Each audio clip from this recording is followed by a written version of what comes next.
Thank you so much for coming. I know it's not the best day for a book launch, and we're just going to improvise a little bit today. And as an audience and as an event, we're going to try and be a soft system. We're going to exhibit some resilience and adaptability because we have lost a couple presenters to the snow and to illness. So unfortunately, Geoff and Chris won't be here. We still have a great lineup. So just sitting to my right is Fionn Byrne. He's a landscape architect from Toronto. Michael Chen, it's right there, he's the director of Alma Projects. Leigha Dennis, who's sitting right next to Michael, is teaching at Columbia right now, working at Columbia. Sergio Lopez-Pineiro, I always mess up your name. He's teaching at the University of Buffalo, New York. And unfortunately, Geoff and Chris can't be here tonight. So I just want to thank a few people. First and foremost, Nikki and Geoff for hosting this event on quite short notice, actually. They did a great job at organizing this thing very, very quickly for us and putting up the posters and stuff like that. So we're really grateful for you. And I have to thank my co-editor, Lola Sheppard. She couldn't be here tonight, but she was really an amazing person to work with on this project. I couldn't ask for a better co-editor. We had an amazing editorial board.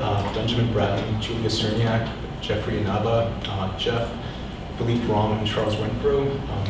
Their role, I'll just explain because Jeff's not here today. Their role was to help us select the projects and narrow them down, and they served as a jury as well as contributing articles and projects to the book. We are funded by the Graham Foundation. They're an amazing organization that allows this project to happen. And we have great graphic designers based here in New York, Thumb. And if you guys ever need to work on the book, they're really great to work with, so I highly recommend them. And of course, our publisher, Actar, has been a great publisher, and they're just put out about 5 really good books in the last few weeks. And apparently Jeff's book, Landscape Futures, is going to be out soon too, so we're all looking forward to that. You'll all be invited back here for the launch of that too. So when we launched the call for this, it was quite a while ago. It was in December 2010. It's been a long process to get this book together. And we didn't really know what soft was. This was part of the purpose of the book.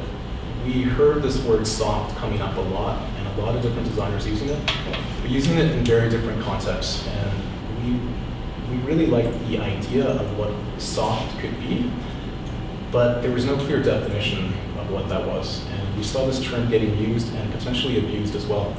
So I'm just going to show some of the images that we put out with our call for submissions to show our own confusion about what we kind of considered soft to be.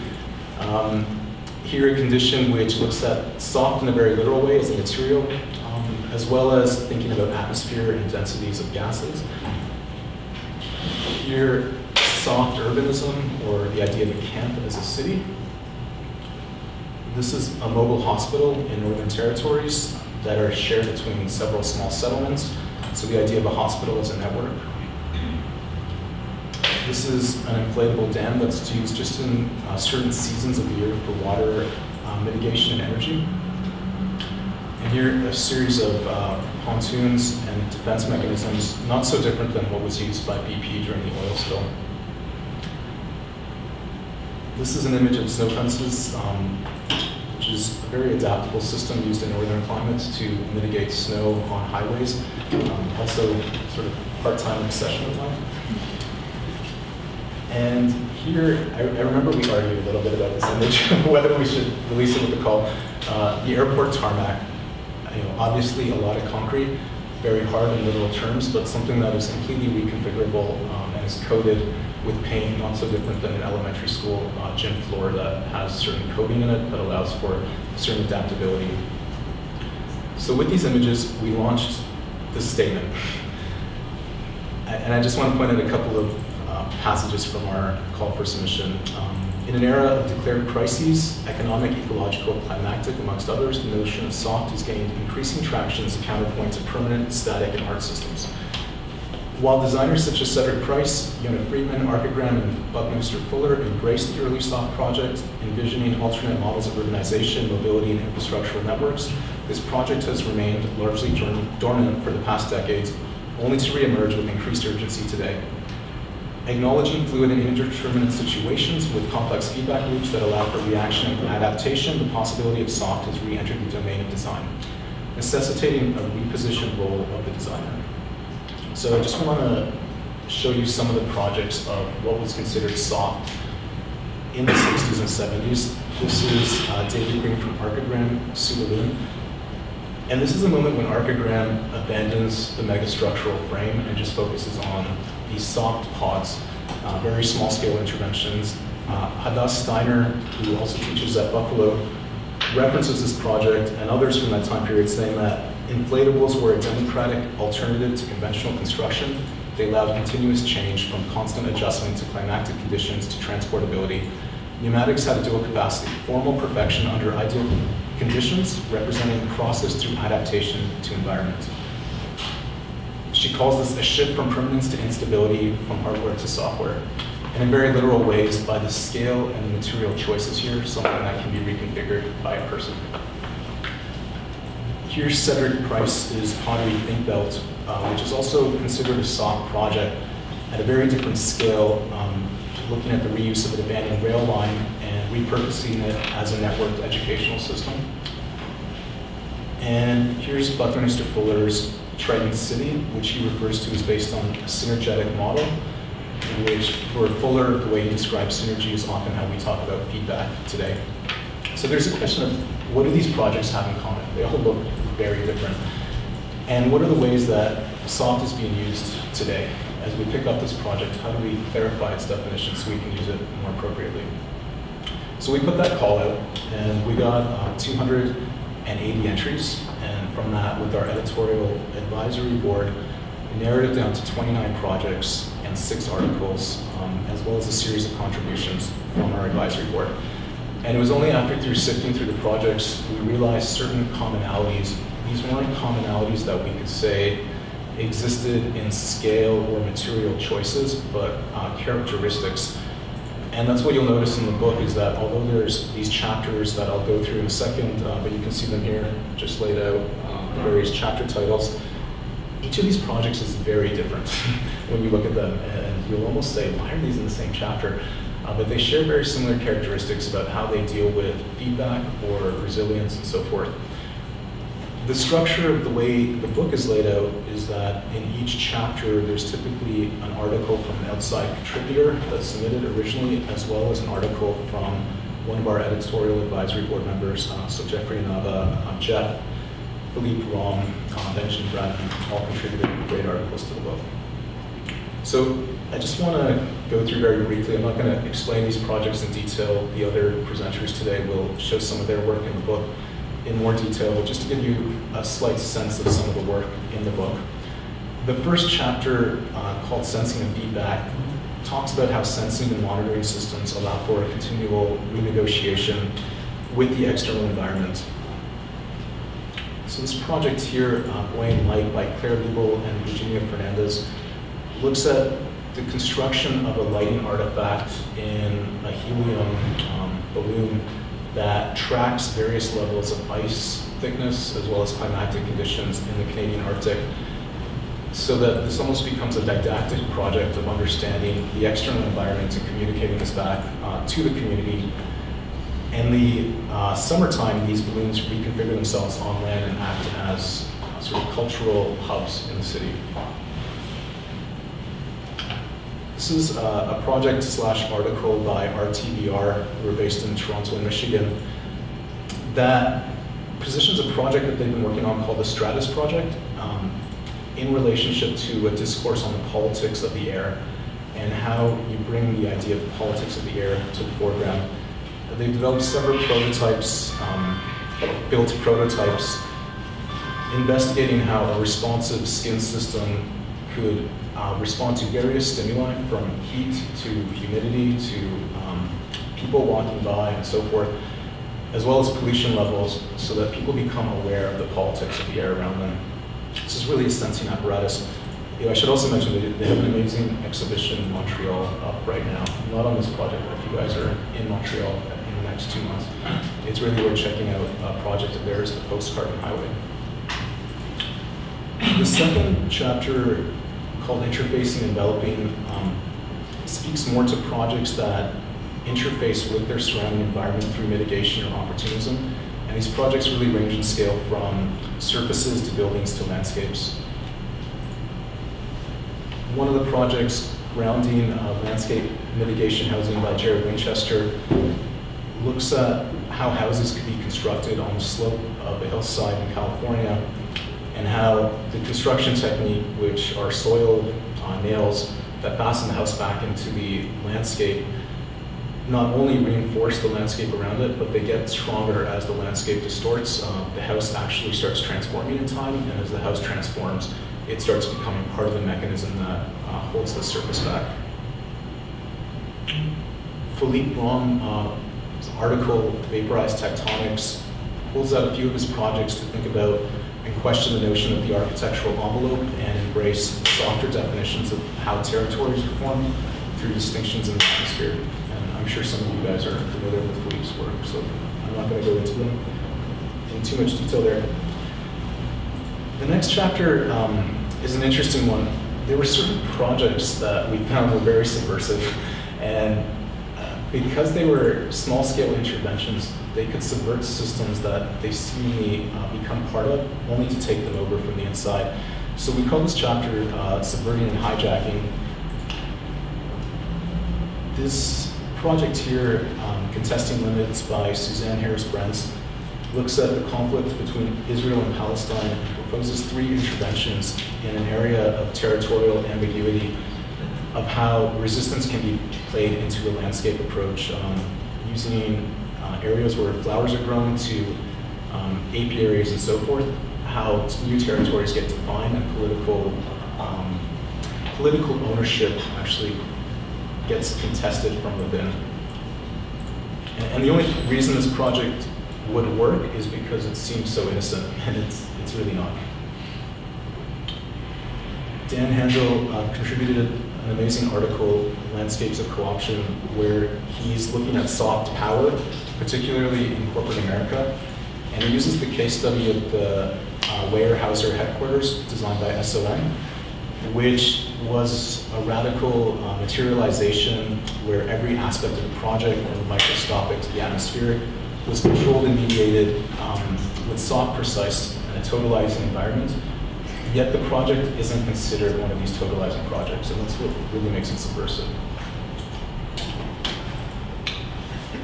The next chapter on formatting and distribution questions the idea of content and organization, and if organization becomes the content itself, what Keller Easterling has been referring to more recently as active form.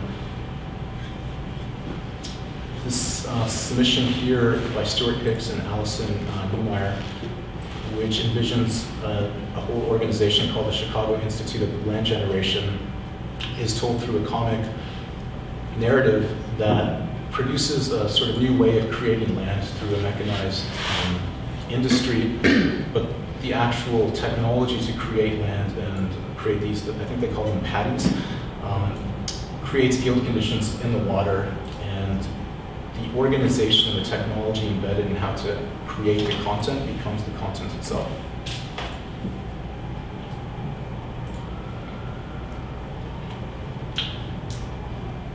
The next chapter on contingency and resilience questions the ability for systems to transform or adapt to external stimuli or changes and still maintain a robustness between the sort of individual parts and the overall.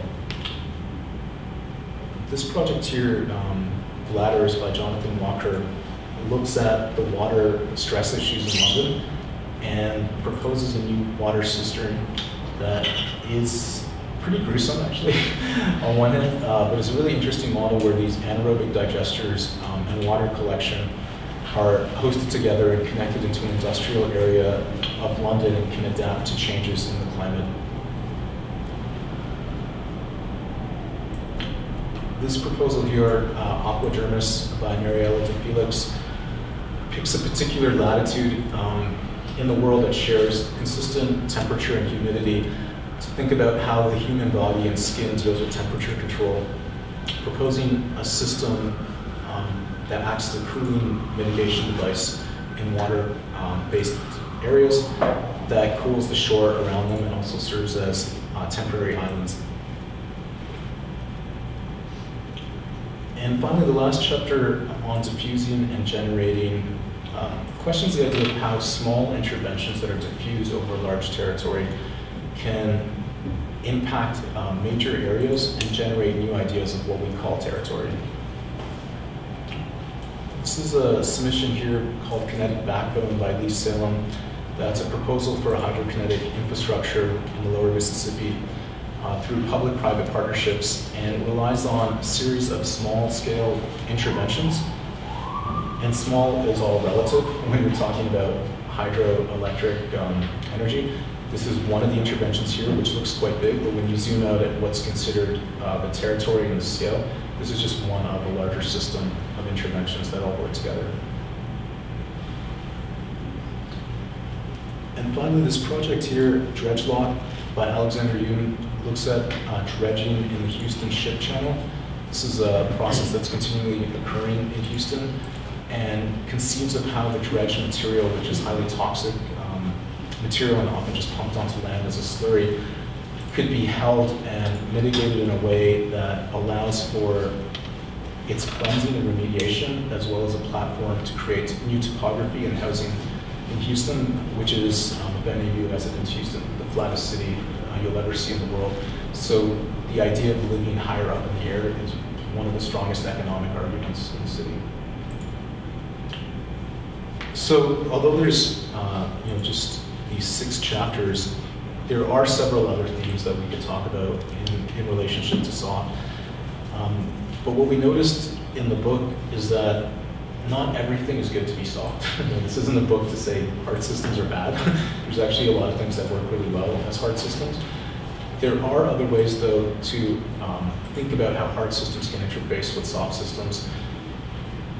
There's also an economic argument to soft systems. Most of the approaches in the book are very intelligent about where they're deployed, what the particular site that they're deployed on to impact a widespread territory is.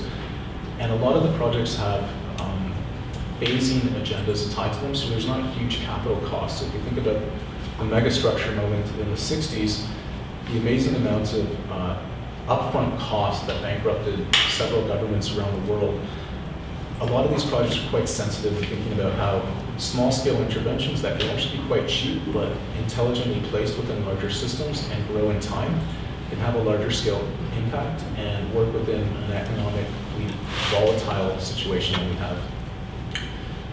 So I'm gonna, if you're interested in more information on the Bracket project, we will be announcing a call for submissions for Bracket 4 this fall. I don't know what the topic is yet. It's yet to be discussed, so if you have any ideas, let me know.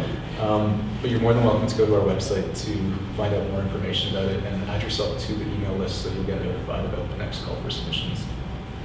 So with that, I'm going to pass the floor to Fionn, who's going to present his project from the book.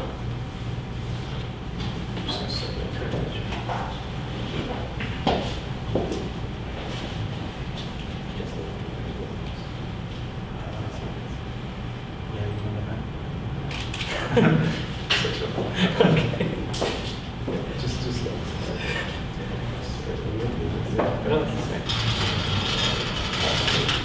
yeah.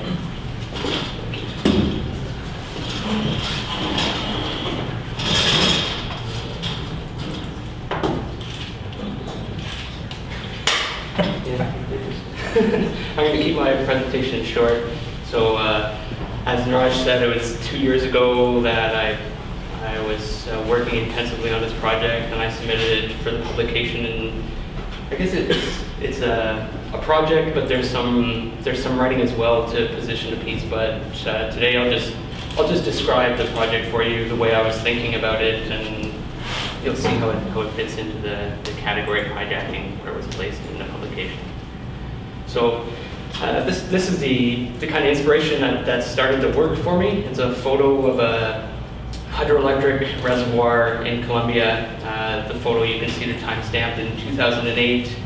The dam was built in 2006, and this is the ecological situation that happens described by this graph here. So the water is stored in the reservoir, and in a dry season, to continue the generation of power, they have to drain water out of the hydroelectric reservoir. And so there's a process called the drawdown, where they put water through, they're generating power, and depending on how much change there is in elevation of your reservoir, it's going to have a different condition for the species that can grow there.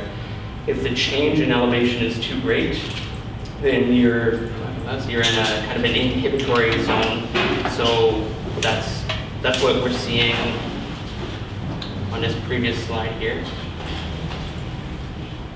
If I can go back, so you can see it realized right on the land, the amount of land that species aren't able to grow, and it's a really poor ecological situation. So that's what I was tackling. So this is a section showing the existing site condition. It's a mountain valley. There's a diversity of species over different topographies. And this is the projected future conditions of hydroelectric reservoirs, where it's flooded and there's a very poor ecological situation. There's no plants and animals that can survive.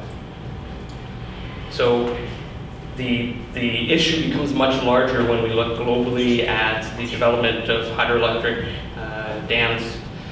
And the president of the International Commission on Large Dams is pointing out here in this quote that 90% of the potential for developing is in developing nations. So there's a lot of countries that can still build a lot of hydroelectric reservoirs to increase their generation power for the country. And so Colombia was a country that I was looking at because they're projecting to grow their generating potential by 2 times. And in order to do that, there's a proposed dam that I was looking at intensively. And it's, as you can, on this plan here, it's showing the country in the center. On the left, it shows internationally protected wetlands. And on the right, it's showing at the same scale, the reservoirs of all the hydroelectric dams, the large ones in the country. So you can see the proposed dam is much larger than any existing, and it's larger even than most of the really biodiverse protected wetlands in the country. And the operational drawdown of this hydroelectric dam is set to be around 12 meters, so it's going to produce that same inhibitory environment, and the large area will be devoid of biomass and biodiversity.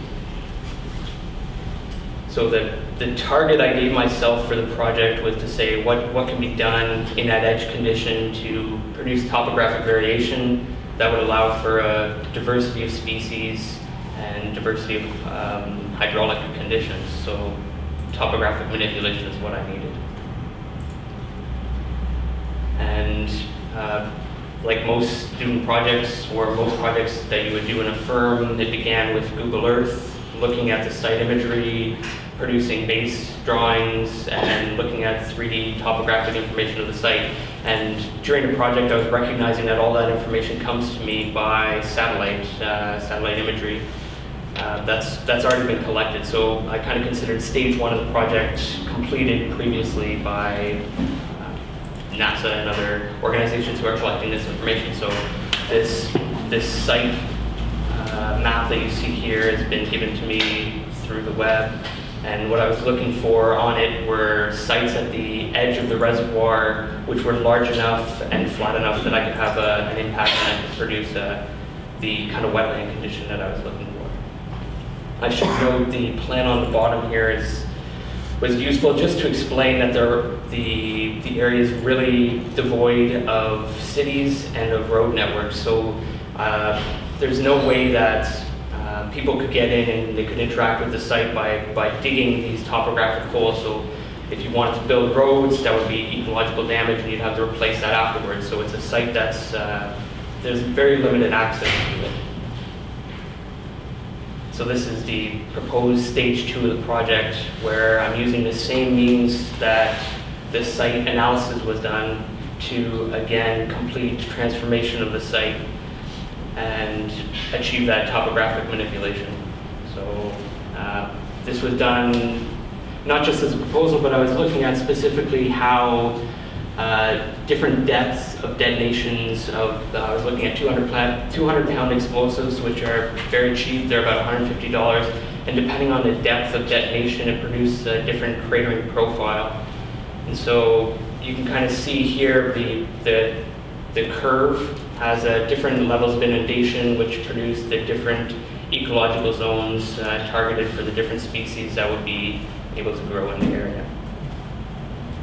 This is the master plan that I developed. It shows 4 bombing runs, Alpha, Bravo, Charlie, and Delta, with sticks of 8 200-pound explosives and 2 different types of detonations. So there's a deep crater and a shallow crater, and they're just randomly deployed across the site based on where they should fall.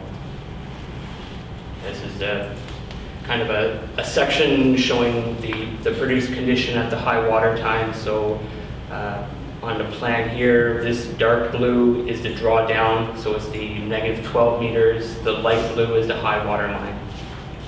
So this is the high water is connected. And you see here the condition during the drawdown, so water is held in these topographic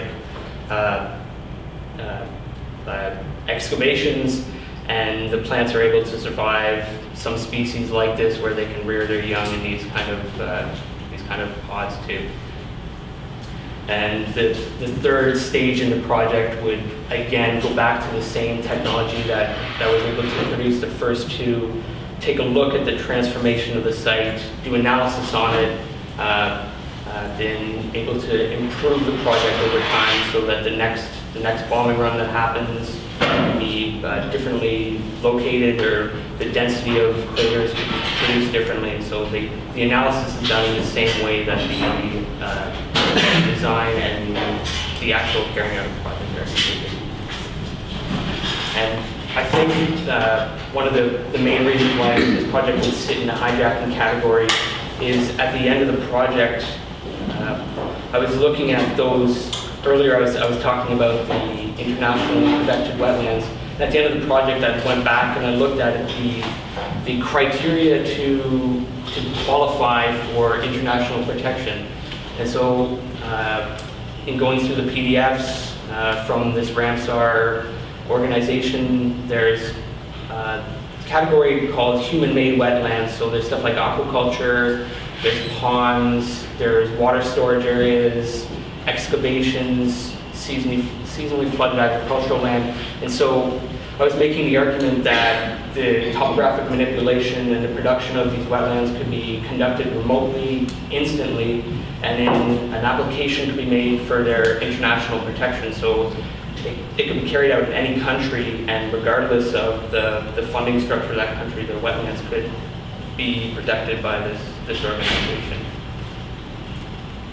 And so this is the final graphic that I have here, saying that what I write about in the publication is that when I was doing my master's and doing the student work, I was frustrated that you can only get so far with a project. You have a proposal and then it ends.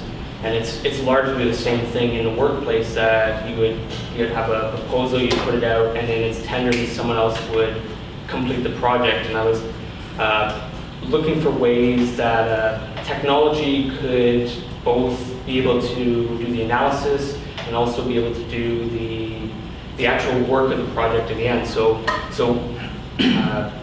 realistically, the project could be carried out today.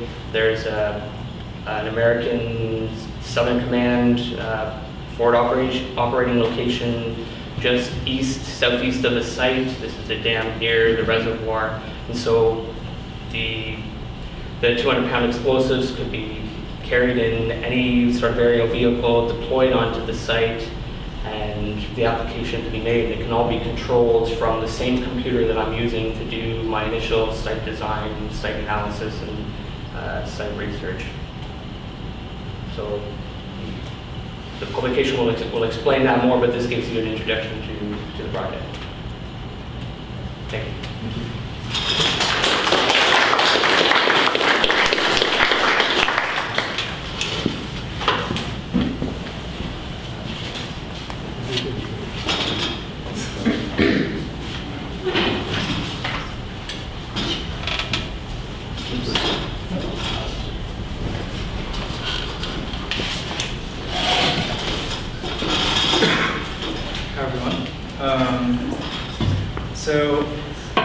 our contribution, I should mention that, well, our contribution consists of an article, a scholarly article, as well as a sort of snapshot of an ongoing research project that we have in the office, which is being conducted by myself and Justin Snyder.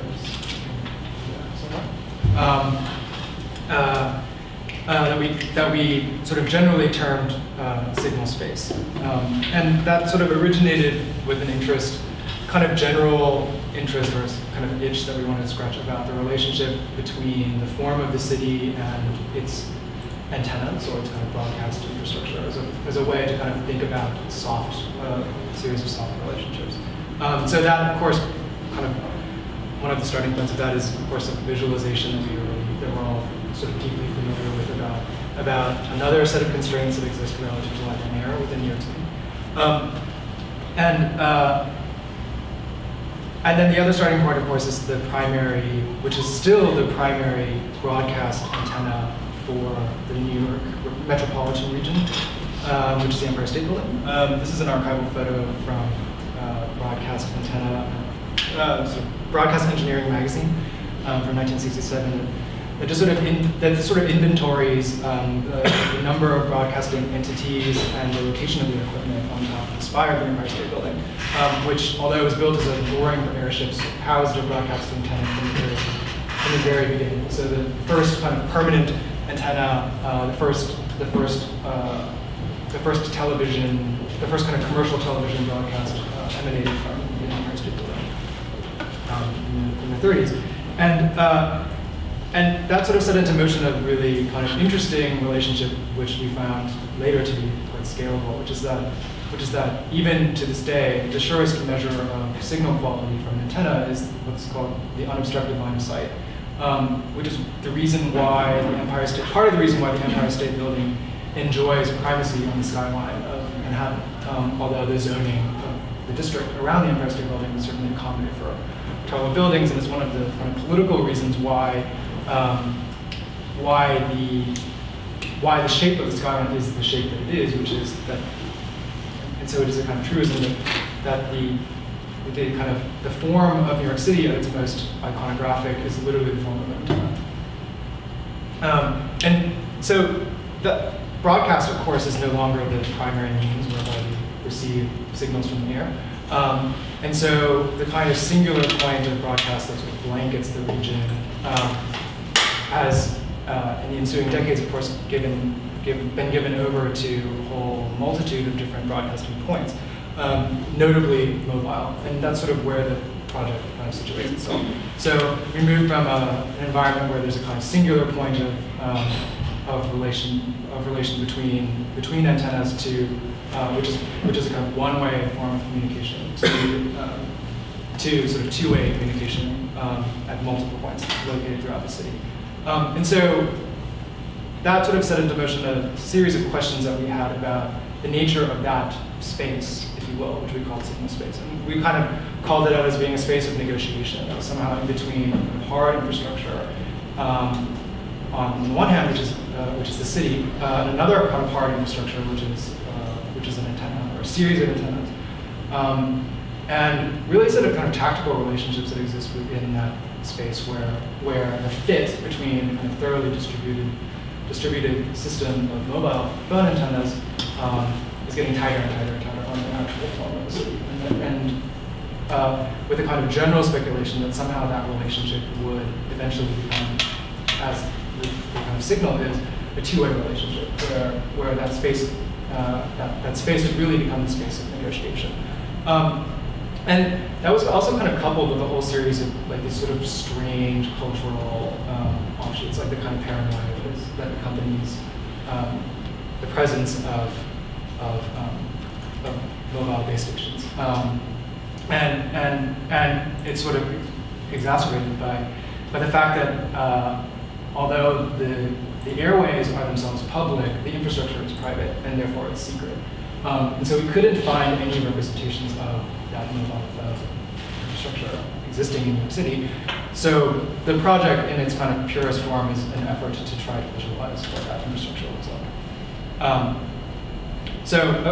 So one of the first things that we did is we just sort of scoured a set of regulatory documents. And so kind of looking for what are the indications or the indicators that one finds. And of course, like what that means is that the kind of vertical space of the United States is graded according to zones, which have their own visibility. So at the highest possible zones, there are FAA hazard zones, which are a given feet, 2,000 feet or above. And then the orange kind of zone in this map, which is at 500 feet, is the FAA visibility zone, which is that any antenna that breaches that zone has to be registered on a federal database, and it also has to be marked with a distinctive paint color as well as a strobe pattern, which is why when you look at the skyline, you see kind of flashing lights, like they didn't do that on their own.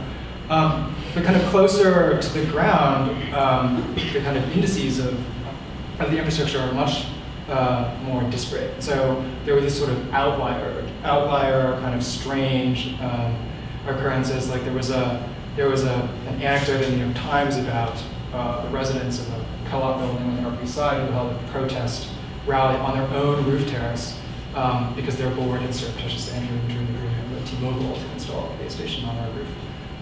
As well as kind of another kind of clue, which is that every so often the installations go bad in the damaged building, which prompts a repair that has to be registered somewhere.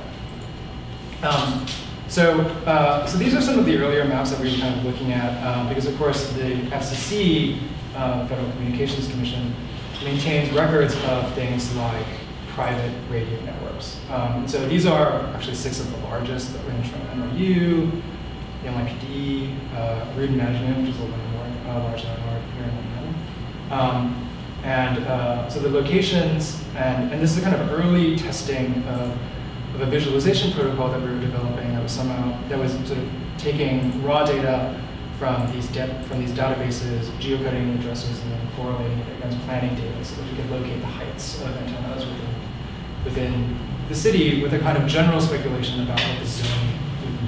So the kind of back end of this is that there's a really thick textbook that enjoys some special status on our bookshelf, which is like a series of antenna engineering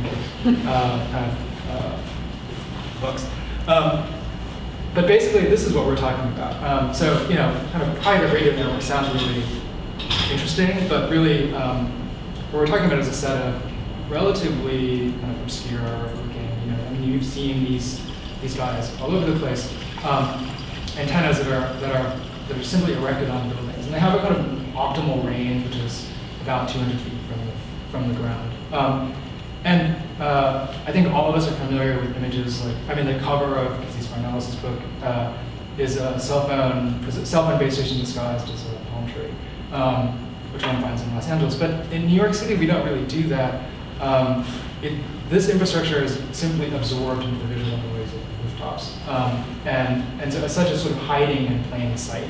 Although still there were not any, to our, as much as we looked, like we couldn't find any ways to represent them consistently.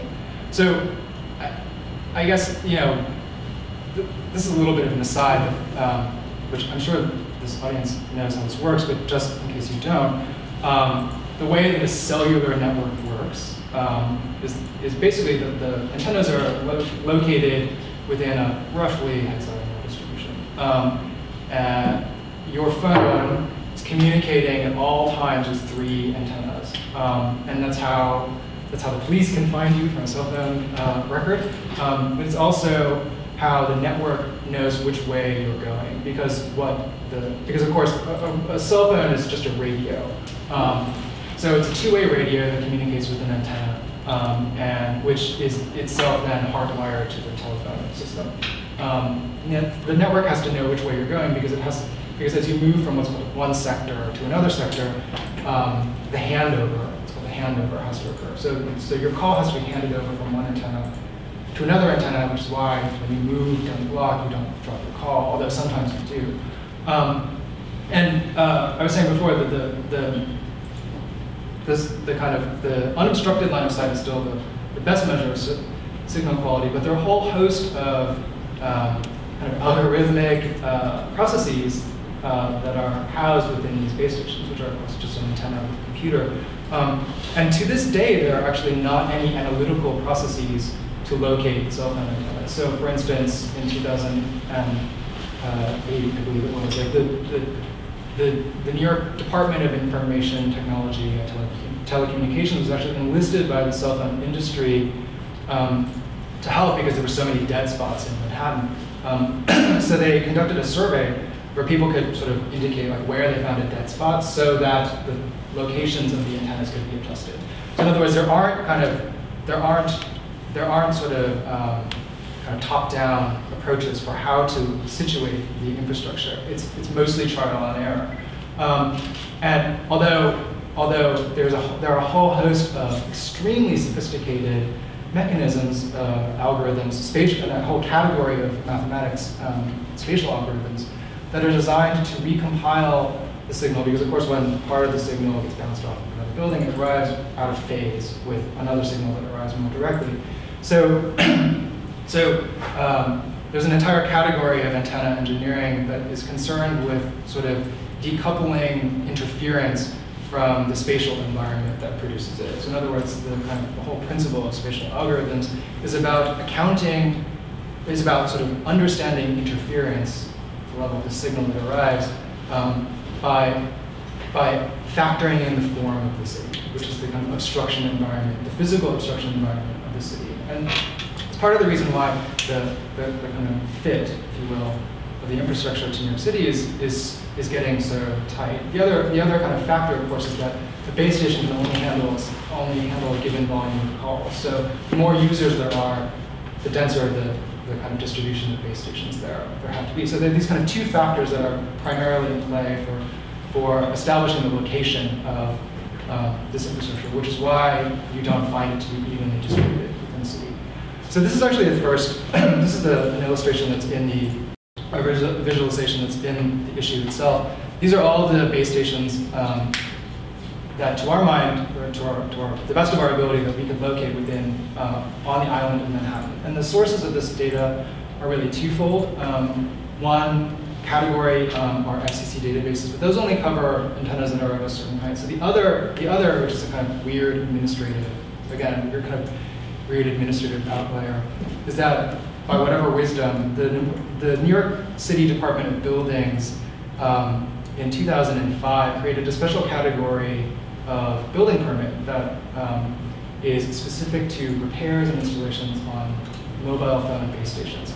So what we could do is we could extract from kind of comprehensive list of building permits all of the permitted addresses for installations and repairs for base stations, which were then kind of correlated again by address and planning data to begin to kind of identify the height of the buildings and the height of the antennas. So of course you can see the Empire State Building literally in the figure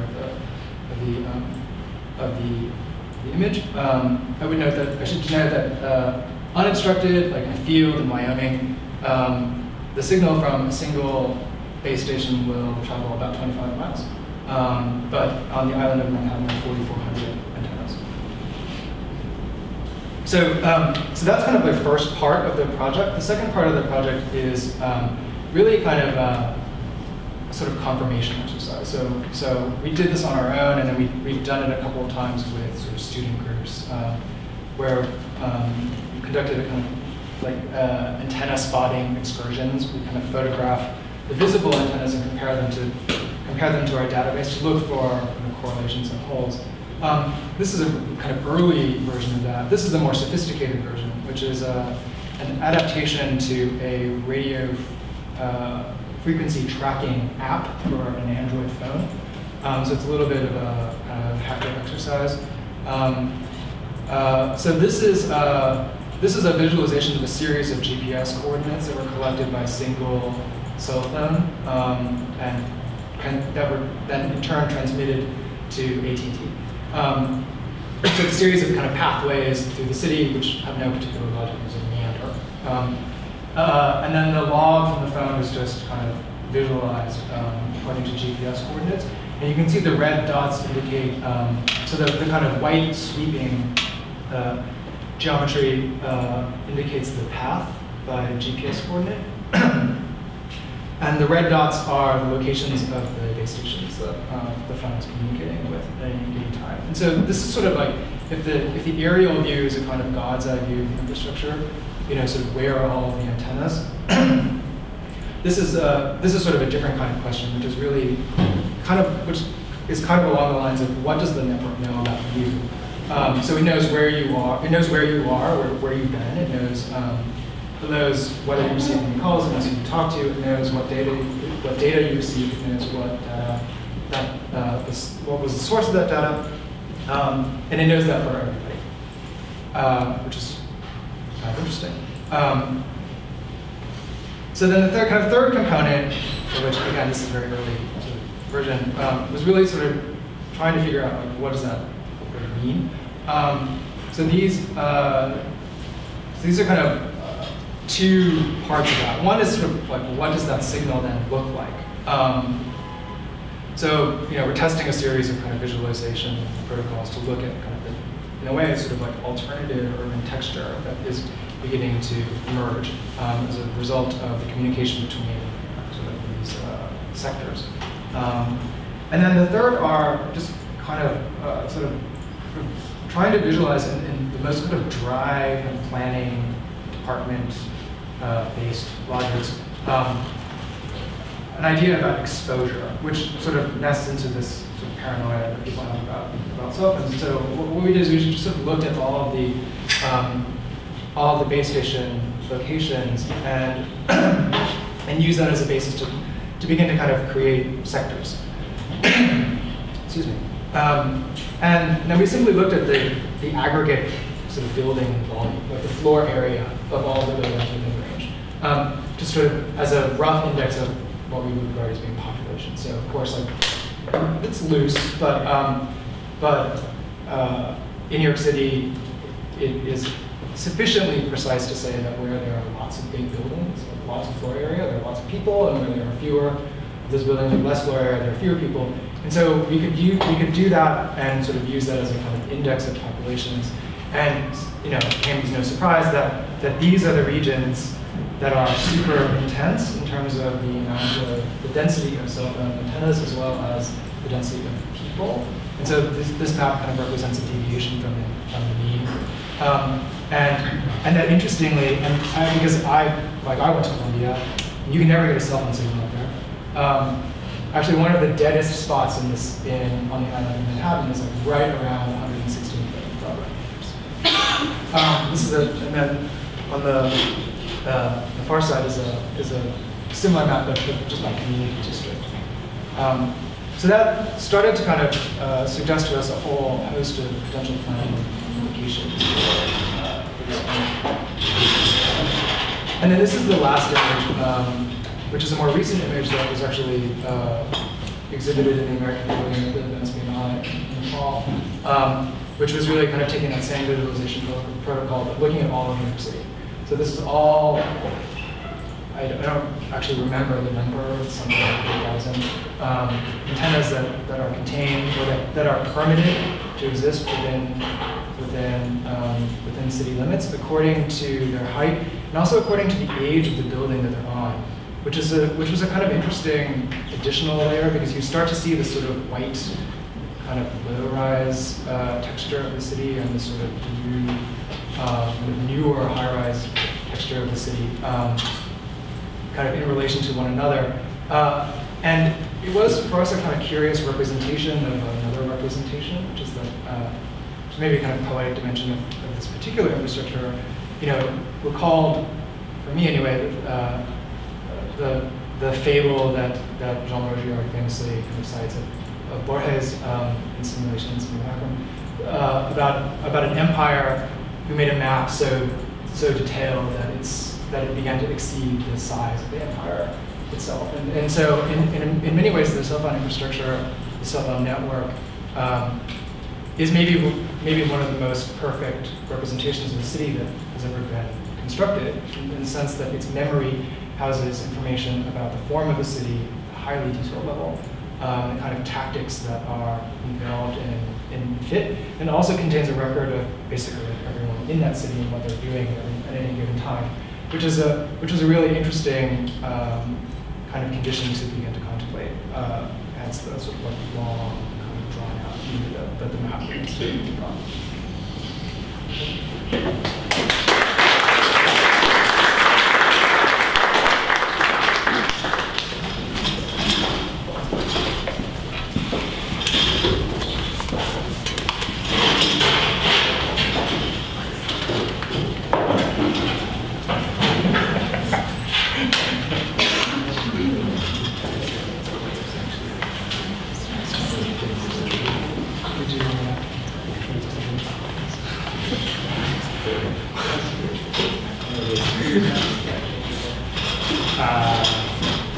Hi, thank you.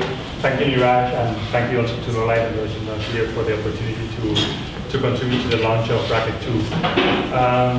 The project that I contributed to the book is called Olmsted's Blank Snow, and it's a temporary winter landscape that took place in Front Park in Buffalo, New York, in the winter of 2010-2011. It was the transformation of a parking lot into an urban landscape by using the underutilized and standard snow plowing techniques. I initiated this project by proposing a plan, a snow plowing plan, to the Buffalo Olmsted Park Conservancy. And then the project was funded by NISCA, the New York State Council on the Arts. One of the things that I discovered throughout the project, and that's why I thought that the call by Bracket was so interesting, is that softness or soft qualities actually make us, or pushes us to ask very hard questions about the discipline. And in my particular case, what I realized is that most architects and architecture as a general discipline were mostly interested in quality, and quantities are always in the search of quality. Questions like how much, how long, how many, we are able to address them, and we're actually trained and educated and re-educate so that architects can address them very responsibly. But ultimately, quality is the test of any architectural product. And what happens with anything that becomes soft is that a lot of these unknowns paralyzes us. So in this particular case, not knowing how much snow, not knowing how much of the snow is going to fall, it's actually going to stay on the ground, not knowing how much of this snow, what amount of volume is going to translate, because depending on whether it's wet snow or it's going to be drifting or it's dry, that depends on that hole, that would like give, that would be transformed into a completely different set of volumes. And so the issue with something that is soft is that it pushes us to move from the intensity or the quality of the finished product, and asks us to really just concentrate on the process. And so particularly in this project, the only thing that I could actually do was devise the snow plowing techniques that I could communicate to the snow plowing crew. And that was as far as I could go. Anything else was an unknown, and I could not predict in any way the intensity or the quality of the final product. And it was, to a certain extent, paralyzing. To a certain extent, very revealing of our own condition as architects and designers, but at the same time, it was very, it was paralyzing. I didn't know exactly initially how to figure out how to do the project. And so there were two plowing techniques, one that just like pushes the snow, and the other one that rounds around, very basic things. So in this regard, we built this large model. It was approximately 5 by 6.5 feet, and we did this as a way to figure out, to manage and to figure out the wide array of unknowns that would happen throughout the winter, but also, very importantly, to be able to communicate and express to the Buffalo Olmsted Park Conservancy what was the nature of the park, of the landscape that we were proposing. So this was a temporary landscape that was going to be in constant flux, but it was not going to have a finished image, so to speak, and it was going to have this constant construction kind of quality. That's Nicole Halstad, who was at the time an undergraduate student at UB.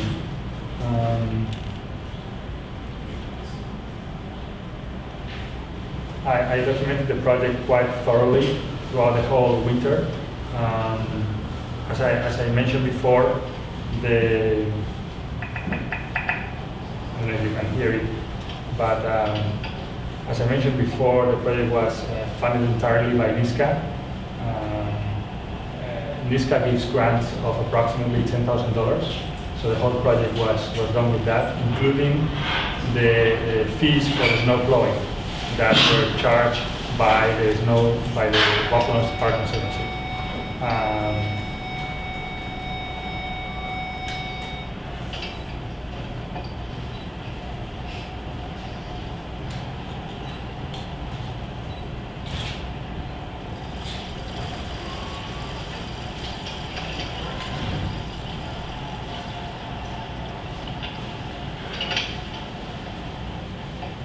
It was a very meditative, and I mean, I found it very relaxing, but I imagine that many people can find it extremely boring. I had a great time.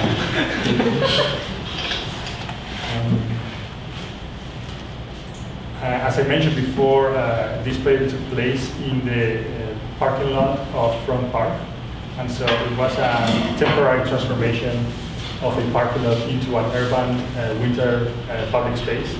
However, the parking lot was still accessible by car, and this is a video of how the park will be perceived from the car itself. This is me in my Subaru, which is the only car that is appropriate for Buffalo.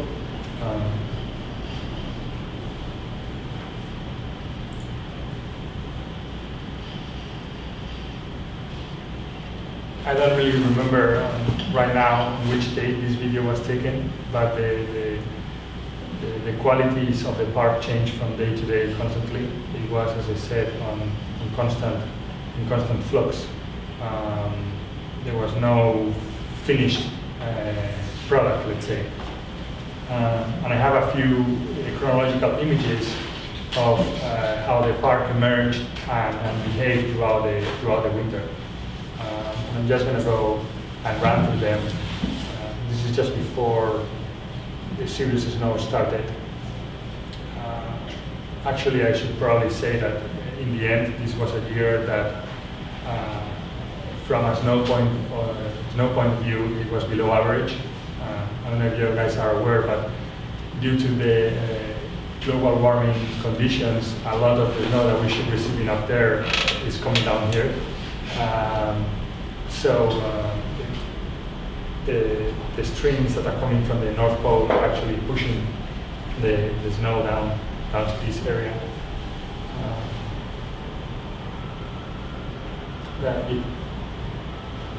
That's my car down there, so you can get a sense of the scale of some of these mounts at the specific times of the winter.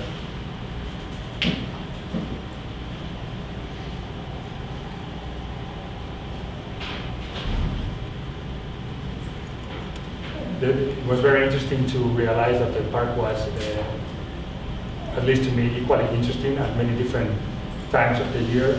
It was obviously the park peaked from a spatial intensity point of view at a certain point in the winter, but throughout the rest of the time when it was emerging and when it was melting, other qualities, as in this case the texture of the ground, emerged as having a very interesting quality.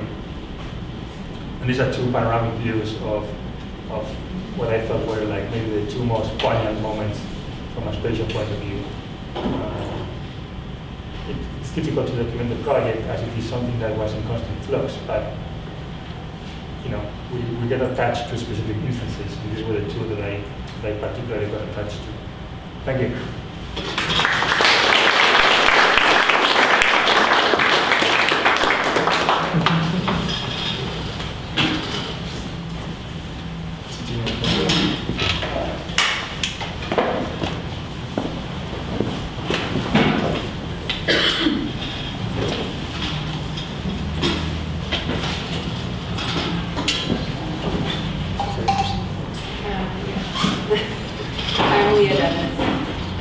this project's called The Alarmed. It's a couple years old, and it's a somewhat critical approach to the series as well. It's sited in Louisiana, and this map indicates all the waste injection wells throughout Louisiana. It's specifically sited along the path of the Mississippi River between Baton Rouge and New Orleans, and it's nicknamed Cancer Alley because of the number of petrochemical plants. This map shows the petrochemical plants and also the injection wells, and so it indicates in a way, implies the kind of contamination of the air, water, and ground that occurs in this area. And this is a photo that I took visiting. The petrochemical plants have grown to the point where they kind of subsume the landscape. They've taken over farmland and entire communities. They grow to the point where they're within feet of existing homes. It's a kind of passive, or I guess maybe more aggressive attempt at suggesting that they leave. In many cases, homes actually stay, and those are either a direct revolt against the expansion of these chemical plants, or just because there's nowhere else to go. These are photos taken by the photographer Richard Wisrath. This is actually an example of a place where an entire community used to be, and the only thing that remains now is this cemetery. And in many, the homes that were actually bought out are often completely covered in green. It's a kind of illusion that everything's okay, everything's fine here. So this is a specific site that I was focusing on, which is, there's a Dow chemical plant here. Shintech is another smaller company, and they both produce PVC, which also produces vinyl chloride as a result of that. And within this small swatch, there's actually nearby Bayou Choctaw, which is one of the petroleum reserves that the government uses underground salt caverns to host a kind of, this one I think has 72 million barrels of crude oil as a kind of backup in case we can't buy oil from other countries. And so, and then within this area, there's also injection wells, and so these kind of indicate there's this hidden below ground kind of dormant toxic waste. And for the injection wells, it's actually particularly interesting because they're only expected to contain this toxic waste over a certain amount of time, and beyond that, it's sort of whatever, anything goes. And also within the swatch, Morrisonville is a freedman town, which is a small. There's only a few of these throughout the southern states, and which was an entire community made of freed slaves. And there's a history of kind of violent contamination from the Dow chemical plant in that area, so that Freedman Town is no longer there. And as a result of that, this landscape is scattered with kind of signs of alarm. So there's like speakers scattered everywhere, in kind of a similar way that you see broadcast transmission signals or antennas. And in this area, you actually have speak alarm systems that you see. And they actually inserted at one point alarm speakers within each of the homes, which in a way just actually produced a kind of latent paranoia of surveillance. And also these kinds of techniques for alarm really only protected the plants that were there, and alarmed of kind of extreme conditions of explosions or spills, where the only option once those alarms were sounded was to actually flee. Myrtle Grove is another example of a place that was also displaced as a result of contamination, vinyl chloride contamination, as a result of this, in the blue here, there's an underground water plume. And the interesting thing there is that there's evidence of the underground water, that this contamination, but because there's no evidence that actually directly links, there's no way to claim that the water is moving in the direction from the Dow chemical plant to Myrtle Grove. Dow can't be held responsible for the community having to leave. This is Myrtle Grove today. It used to be it used to be it was a community that was displaced, and now, although the contamination still exists, they're still continuing to build here. And another thing to note is that because of the Patriot Act, these larger corporations are no longer responsible for providing the kind of environmental data. So they're actually protected from giving this data in a way that allows them to continue to contaminate. So this project proposes a kind of transparency of information as a kind of public utility. It's in one way, it's suggesting at the kind of banal level of providing kind of graphic pamphlets and handouts to allow people to know what the levels of toxicity nearby, or the kind of harmful effects of the chemical plants near them.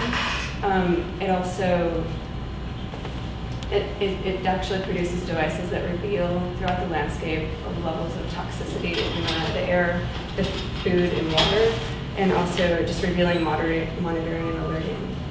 These ones describe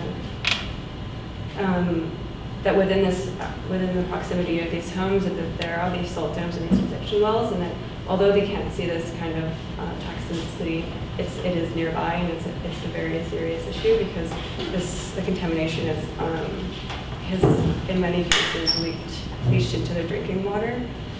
And this one also talks about more in detail what the injection wells are. So a lot of these companies actually use the injection wells to place their toxic waste underground because they don't really know what else to do with them. So they're expected to stay under there for 10,000 years, but beyond that, it's kind of, whatever happens, happens. In many cases, they're actually quite close to existing drinking water supplies. And this one describes the more serious effects of the actual kind of domestic ramifications of living near petrochemical or vinyl chloride toxicity. And so this one describes that when vinyl chloride actually evaporates really easily, so even though it's often in the water and underground, it evaporates and breathe it in. And also when you're boiling it, similar things happen. So there's no way to really avoid the contamination once it's there. And then this describes some of the more obvious effects on the human body. So it's the most common way to be affected by vinyl chloride is through the lungs, but it also occurs also commonly through drinking water. So this is a series of devices that I kind of came up with as a way to interject into the landscape. And also the idea here is that this is a kind of alarm system that not only describes these kind of extreme spills or explosions, but it actually describes them. What's maybe even more alarming is that the everyday conditions of toxicity that affect these people, they have absolutely no idea, and maybe they assume, but they also kind of choose to ignore. So this one these are kind of banal, but even more surprising is that they don't already exist for these people, are just self-tests. So one is to test the level of contamination in your breath and also in your drinking water. And the thing about vinyl chloride is that it leaves your body within 24 hours, but the effects are lasting. So if you think you might have been contaminated, by the time you're able to get to a hospital somewhere that can test this, there's no trace of it. So companies like Dow have actually used those records to prove that they're not actually contaminating or harming the people nearby them. So, and this one also suggests that maybe vinyl chloride could be, these are just kind of speculative suggestions. Vinyl chloride could be altered since it's already kind of chemical inorganic material, that it might actually, once it reaches like a higher level of, I believe a maximum contamination level, then it would change color. So you know when your water was like a strange shade of blue or green that it shouldn't be drank. Although the weird thing about vinyl chloride is that there are a few ways of measuring maximum contamination levels, and for the most part, the maximum contamination level for anachloride is 0, which means you shouldn't have any. Another suggestion is to use phytoindicators in a similar way as like to transform the anachloride so that it's green when there's a significant amount of it. But also using transgenic plants to, whenever they're absorbing vinyl chloride, that they might change color as well. So this would help you map across the landscape where the contamination is below the ground. And similarly, in another way, marking the landscape in other ways, so reaching below ground, using other versions of injection wells to test the contamination levels in the water below, the air above, and also in the soil. So again, renegotiating the landscape by actually mapping the levels of toxicity. This is an idea that it could, in the same way that it might change the color of the water, it might change the color of the air if it reaches a certain level, so that you know when the air has changed to a certain alarming color that you probably shouldn't be there. And so here are a series of devices that there's a kind of system for how they roll out and to monitor these changes throughout the landscape. One is phytocolored grass, the kind of monitoring lights and wells that I described earlier, using actual ways of like clearly recognizable and decipherable ways of display so that people that have no background in reading scientific reports might actually understand what's happening. Using other kinds of phytocolored plant life that might actually, like poplars, can actually remediate the soil. So there's a kind of combination of active and passive devices. So some of these things might actively clean this contamination, others might just alert or monitor them. So capture domes would capture potential, like the evaporating vinyl chloride, and then these are little tags that you might use in your trees in your yard if you don't happen to have a monitoring, like a larger device near you. And the idea here was that there might be like smaller, less invasive devices that could be used, and then also larger ones depending on once you're able to track kind of trending areas for where this contamination occurs. So this is just the rollout. Here's a map of like once you've distributed a lot of these devices, and you would kind of start with the least invasive. So you do starting from like a central point, and this is actually where one of the drinking well is, and this is where Myrtle Grove was. And this landscape now, as you can see, is like this really strange suburban landscape. It's really bizarre because all you really see in the distance is this like where farmland used to be and no longer is, and then also like plants. So anyway, there's the tree tags, monitoring wells, and then you kind of roll out again. So once you've already kind of tracked where those devices are noticing contamination, and then you roll out the next set of devices, which are like street signage and devices. If you happen to notice that there's a bit of contamination in a certain area, those devices get more, so you have a higher resolution. When the grass goes in, they're noticing that this area might actually have a bit of contamination, and then you continue to do this. So the idea here is that while these devices are located throughout the landscape, that you kind of, there's this coexistence with them. You're transforming, you're renegotiating the landscape, and the infrastructure becomes, in a way, the infrastructure is a transparency of information, more or less, and you can really do that with any number of devices, and these are just ones that I suggest here. And the idea is that if there is a kind of alarming situation, that these devices would have made it possible to notice well in advance the kind of harmful situation, so you have had time to leave. And then eventually the idea is that some of these devices, because they're active, they actually might help to clean up, and because a lot of the people that live in this area are, they kind of really don't want to think about the fact that their environment is so harmful to them. But this, in a way, it is kind of aggressive. It's kind of in your face if you have to kind of recognize and accept the fact that it is unsafe. So by actually distributing this, they might actually begin to act out more to the corporations and require certain regulations conditions were met. And so eventually there'd be kind of optimistic obsolescence of this whole system. That's it.